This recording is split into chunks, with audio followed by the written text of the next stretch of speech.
Hi, this is Nishant, and this is a critique of 1984, the movie. This is one of the most unique and special movies of the 20th century. The story in this film is about a man who loses his personality while living under a harsh system. In a story dependent on George Orwell's exemplary novel, Winston Smith, which is the main character, played by John Hurt, is an administration representative whose occupation includes modifying of history in a way that projects his anecdotal nation's chiefs in a beneficent light. His trysts with Julia, played by Suzanne Hamilton, give a solitary proportion of delight. However, legislators disapprove of the relationship, and in this firmly observed society, there will never be a way out from the Big Brother. And Big Brother is supposed to be the biggest and most influential force in society, but we never actually see him in the movie. The theme in this movie is an overarching idea used in a story by the writers to show specific concepts to the audience directly or indirectly. In the movie 1984, the themes are pretty diverse and interesting. It has a major theme, which is totalitarianism, and some small ones like propaganda, political loyalty, and the class system. Totalitarianism is the major theme of the film 1984. It presents the sort of government where even the top of the legislature is obscure to the people in general. This topic feels is in notice to the individuals in light of the fact that such a system releases propaganda to cause individuals to have confidence in falsehoods introduced by the legislature. The party practices unlimited authority not just on the sexual existence of the residents, but also their considerations, sentiments, and even their personal diaries. The third loss of the tyranny is truth through language. This occurs in the shape of slogans, for example, a slogan like "War is peace." Another important theme in this film is the class system. It means the world is divided into different classes, from commoners to top of legislature.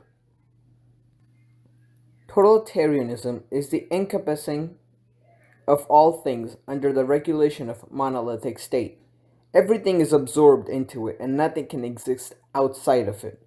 Society, culture, religion, and politics are collapsed into one single entity that takes control of all aspects of life. In the book, The Republic, the author Plato gave us the first hint of what a totalitarian society might look like.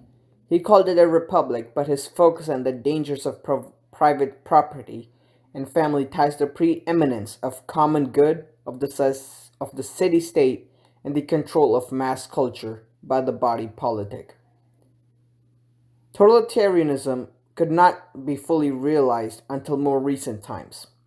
Though Plato lays the foundation millennia ago, we don't really see it until the 20th century, and a few examples currently remain. The overall effect of totalitarianism upon the population is usually so destructive that it collapses upon itself within a few generations.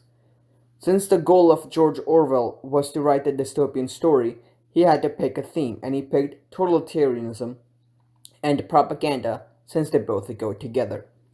The purpose of the book and the movie was to warn people of dangers of a totalitarian government, since it is inevitable. This movie had a lot of value to society in 1984 when it came out, and it still does today. This story still holds some value today in the sense that many things that are said in the movie or the book have actually come true in this world, and especially in the United States. For example, the quote from the book: "In the end, the party would announce 2 and 2 made 5, and you would have to believe it." This sort of assault on math has been happening by the current government. For example, in 2017, White House press secretary told the world that more people watched and attended President Trump's inauguration than any other inauguration before. He referenced photos and factually inaccurate statistics. In reality, the real evidence was nowhere to be found on the internet or anywhere. When talking about where this belongs in the skyscraper model, if I would put the movie right in the middle, not in high culture or in low culture, but I believe the book which the movie is based on belongs in the high culture part of the model. This was one of the most unique and best films I've watched in my life. There aren't many ways that this film can be improved. Story wise, it was perfect as it is because this message is very important and everyone should either watch the film or read the book. The only thing I would personally improve is the quality of the film. Since the movie was released in 1984, it doesn't have the best sound or video quality. I would love for someone to recreate this film in the 21st century with better overall quality and maybe even better performances so it can stay relevant much longer. This was my review and critique of 1984. Thank you.